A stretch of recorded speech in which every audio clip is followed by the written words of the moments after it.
दुनिया की सबसे आइसोलेटेड बस्तियां, सबसे अलग थलग बसे शहर, ऐसी बस्तियां जहां पहुंचने के लिए बहुत ज्यादा मशक्कत करनी पड़ती है, जहां के लोगों तक बेसिक नेसेसिटीज भी नहीं पहुंचाई जा सकती, जहां बिजली और मोबाइल नेटवर्क जैसी सर्विस देना भी या तो नामुमकिन है या बेहद मुश्किल।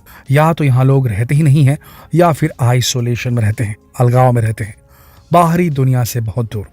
चलिए आपको बताते हैं दुनिया की मोस्ट आइसोलेटेड बस्तियों के बारे में। वहीं कुछ ऐसी भी जगहें हैं इस वीडियो में जहां जाना मतलब प्रकृति के यानी कि जिंदगी के बेहद करीब जाना है। तो आइए शुरू करते हैं वीडियो। Number 1, Kerguelen island. यह आइलैंड फ्रेंच अंटार्कटिका में है और किसी भी तरह की सभ्यता और संस्कृति से या किसी भी और रहने लायक लोकेशन से 2051 मील दूर है। यहाँ के कोई भी मूल निवासी यहाँ नहीं रहते, बल्कि इसे 50 से 100 वैज्ञानिकों ने, इंजीनियर्स ने और रिसर्चर्स ने परमानेंटली ऑक्यूपाई कर रखा है। केरगुइटन आइलैंड का जो मेन आइलैंड है उसे डेसोलेशन आइलैंड के नाम से भी जाना जाता है।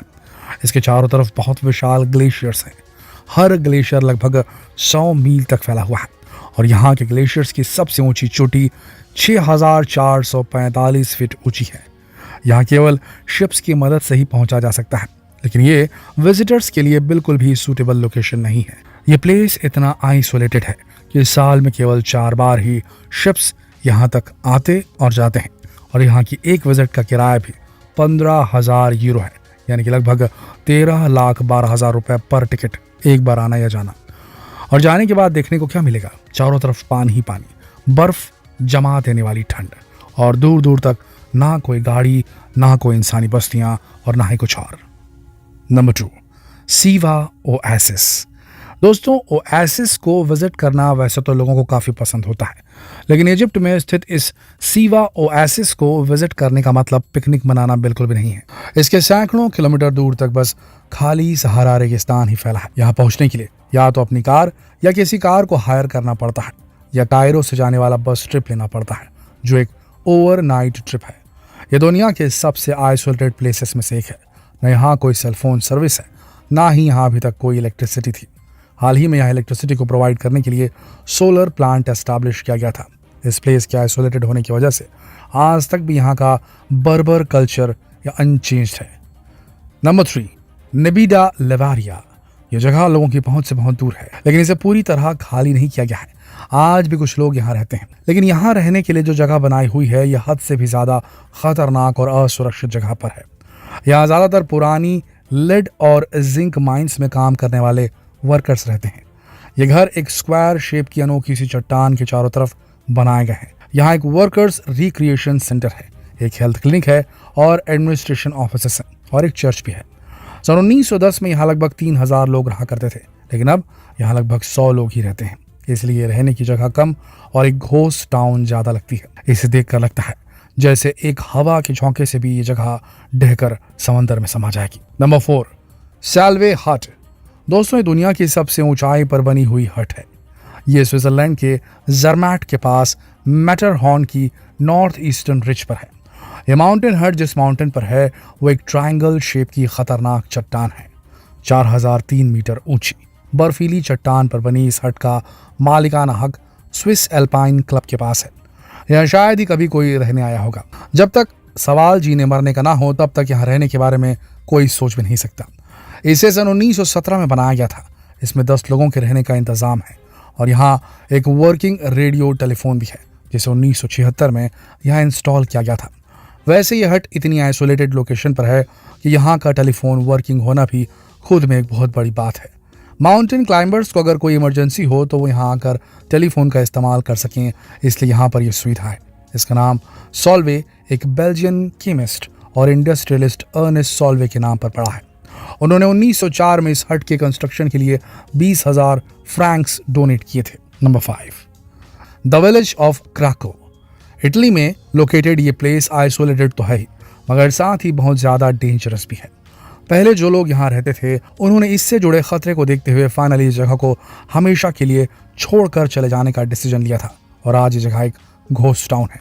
यहाँ कोई नहीं रहता और इस जगह को देखकर लगता है जैसे पता नहीं कितने दशकों से ये जगह खाली पड़ी हो।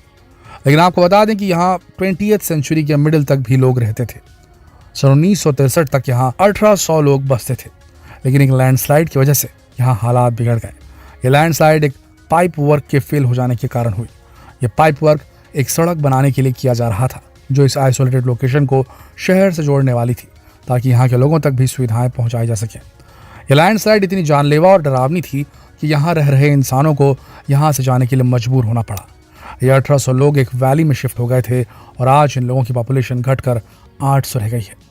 अब विलेज ऑफ क्राको एक टूरिस्ट अट्रैक्शन बन चुका है और इसे मूवीज और शोज को शूट करने के लिए इस्तेमाल किया जाता है। Number 6, Hermitage of San कोलंबानो।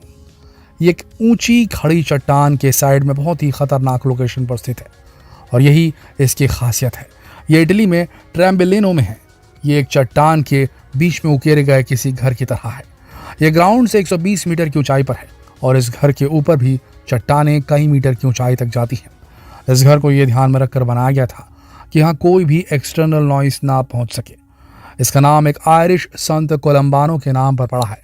इससे जुड़ी कहानी के अनुसार सन्यासी सेंट कोलंबानो ने पहली बार इस चट्टान पर कदम रखा था, एक ऐसे ड्रैगन का वध करने के लिए जो बच्चों को मार दिया करता था। उसका वध करके सेंट कोलंबानो ने उसे नीचे लीनो नदी में फेंक दिया था। सन 1966 में यहाँ चर्च को रिस्टोर किया गया था और पब्लिक के लिए ओपन कर दिया गया था। यहाँ के वॉलंटियर्स इसका ध्यान रखते हैं और उन्हें फ्रेंड्स ऑफ सैन कोलंबानो कहा जाता है। यहाँ पहुँचना भी बहुत ज़्यादा मुश्किल है। पहले लेनो गॉर्जे नदी को पार करना पड़ता है और फिर 102 खड़ी सीढ़ियों की चढ़ाई करनी पड़ती है। यहाँ हर साल क्रिसमस के मौके पर कैंडल लाइट वॉक भी होती है। ये जगह एडवेंचर पसंद करने वाले लोगों को काफ़ी पसंद है। Number 7, hanging houses of Cuenca. ये हैंगिंग हाउसेस स्पेन के क्यूनिका में लोकेटेड हैं। वैसे तो ये एक रेसिडेंशियल बिल्डिंग कॉम्प्लेक्स है, लेकिन इसे बहुत प्राचीन समय में ही छोड़ा जा चुका था। ये जगह ह्यूकर रिवर के पास है। ये घर बहुत लंबाई में बने हुए हैं और इनका स्ट्रक्चर काफ़ी यूनिक है। इन्हें पहले इंडिविजुअल होम्स, काउंसिल हाउसेस और मिसॉन के तौर पर यूज़ किया जाता था। मिसॉन एक तरह का रेस्टोरेंट होता है और यहाँ 1966 में म्यूजियो दे आर्टे अब्स्ट्रैक्टो एस्पेनॉल भी बनाया गया है, यानी museum of Spanish abstract art. इस म्यूजियम में 1950 और 1960 के दशक में स्पेनिश आर्टिस्टों द्वारा बनाई गई 129 पेंटिंग्स हैं। अभी भी इन हैंगिंग हाउसेस में लोग रहते हैं। नंबर 8, कांच की पिलर। सेंट्रल जॉर्जिया के हिल्स पर 130 फीट ऊंचा ये चट्टानी पिलर दिखने में भी बहुत यूनिक लगता है। यहाँ पहुंचकर अगर कोई रहना चाहे तो उसे लगेगा जैसे उसका घर आसमान में लटका हुआ है, क्योंकि चट्टान बिल्कुल एक पिलर जैसी ही है। ना कोई रेलिंग, ना चारों ओर कोई भी रास्ता। लोग इसे पिलर ऑफ लाइफ कहते हैं और ये जाने कब से अनक्लाइम्ड था। किसी ने सालों से इसके ऊपर चढ़ने की कोशिश नहीं की थी और साथ ही ना ही सालों से यहाँ कोई सर्वे हुआ, ना कोई स्टडी। लेकिन 1944 में और 1999 से 2009 के बीच यहाँ रिसर्च की गई, जिससे पता चला कि प्राचीन समय में यह जगह एक हर्मिटेज थी, यानी आश्रम था। जॉर्जिया में 4th सेंचुरी में क्रिश्चियनिटी को अडॉप्ट किया गया था। काचकी को 7वीं शताब्दी में एक छोटी चर्च या आश्रम में बदला गया था। यहाँ 20 साल तक केवल एक ही इंसान रहता था, बिल्कुल अकेला। उस मॉन्क ने कैसे इस चट्टान की चढ़ाई की होगी ये तो किसी को जानकारी नहीं है, लेकिन आपको बता दें कि महिलाओं को इस चट्टान की चढ़ाई करना सख्त मना है। दोस्तों, आपको इन आइसोलेटेड लोकेशंस में से कौन सी जगह लगी सबसे ज़्यादा खतरनाक और कौन सी सबसे ज़्यादा खूबसूरत? देखिए, एकांत एक ऐसी चीज़ है जो आज के मॉडर्न युग में मिलना बेहद मुश्किल है और एकांत पसंद करने वाले लोग भी अब मिट से गए हैं। लेकिन हाँ, उम्र के एक पड़ाव के बाद एकांत की ज़रूरत महसूस होती है। ज़िंदगी में जब कोलाहल बहुत हो जाता है ना, बहुत ज़्यादा शोर शराबा हो जाता है, समस्याएं जब घेर लेती हैं, चारों ओर से आवाज़ें आने लगती हैं, तो हर मर्द और हर औरत को ऐसा फील होता है कि कोई तो एक जगह होती जहाँ वो जाकर अपने अकेलेपन में रहता, अपना इंट्रोस्पेक्शन करता, अंतर्मन में अपने से सवाल पूछता, शांत रहता, अकेला रहता, सुकून में रहता। क्या आपने कभी ऐसा फील किया है? अगर किया है तो नीचे कमेंट सेक्शन में अपनी कहानी ज़रूर लिखें और जितना हो सके इस वीडियो को शेयर करें फेसबुक पर, व्हाट्सएप पर, यूट्यूब पर। वीडियो के अंत तक बने रहने के लिए धन्यवाद।